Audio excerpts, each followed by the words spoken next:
CBSE చుట్టూ ముసురుతున్న వివాదాలు ఆరోపణలు దేశవ్యాప్తంగా ప్రకంపనలు సృష్టిస్తున్నాయి.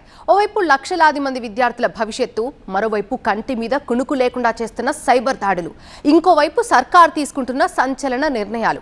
అసలు సిబిఎస్ఈ చుట్టూ ఏం జరుగుతోంది?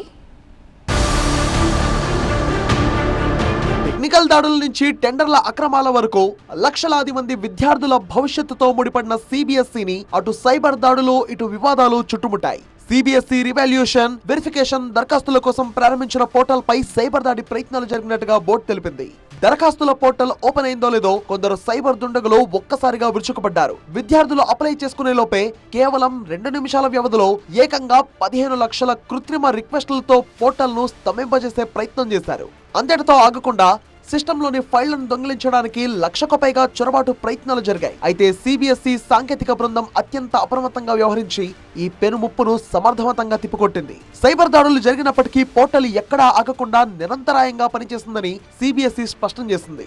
ఒకేసారి 8,000 మందికి పైగా వినియోగదారులు సేవలను పొందేలా ఈ వ్యవస్థను రూపొందించినట్టుగా బోర్డు తెలిపింది. మధ్యాహ్నం 3 గంటల నాటికి 18,000కు పైగా రివాల్యూషన్, వెరిఫికేషన్ దరఖాస్తులు విజయవంతంగా నమోదయ్యాయి.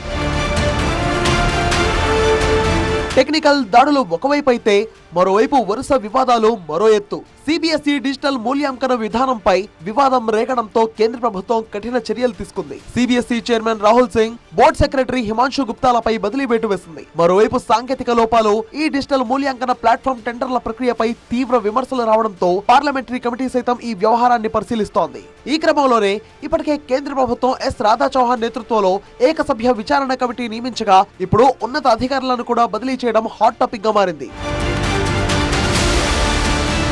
ఇక సిబిఎస్ఈ ఆన్సర్ షీట్ల స్కానింగ్ కాంట్రాక్ట్ పొందిన కోఎంట్ ఎడ్యుటెక్ సంస్థ చుట్టూ వివాదాలు, ఆరోపణలు ముసురుతున్నాయి. సిబిఎస్ఈ ఆన్సర్ షీట్ల స్కానింగ్ వ్యవహారం దేశవ్యాప్తంగా చర్చనీయాంశంగా మారడంతో హైదరాబాద్ లోని కోఎంట్ ఎడ్యుటెక్ కార్యాలయానికి టీవీ9 టీం వెళ్లింది.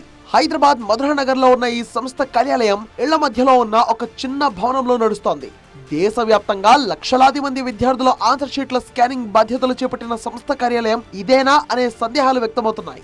సంస్థ ప్రతినిధులతో మాట్లాడేందుకు ప్రయత్నించగా అక్కడ ఎవరూ అందుబాటులో లేరు. ఇంత పెద్ద సిబిఎస్ఈ కాంట్రాక్ట్ ను నిర్వహించే సామర్థ్యం, సాంకేతిక వనరులు, అనుభవం ఈ సంస్థకు ఉన్నాయా అనే ప్రశ్నలు వినిపిస్తున్నాయి. గతంలో గ్లోబరీనా పేరుతో ఉన్న ఈ సంస్థ తర్వాత కోఎంట్ పేరుతో కార్యకలాపాలు కొనసాగిస్తున్నట్టుగా ఆరోపణలు వెలువెత్తుతున్నాయి.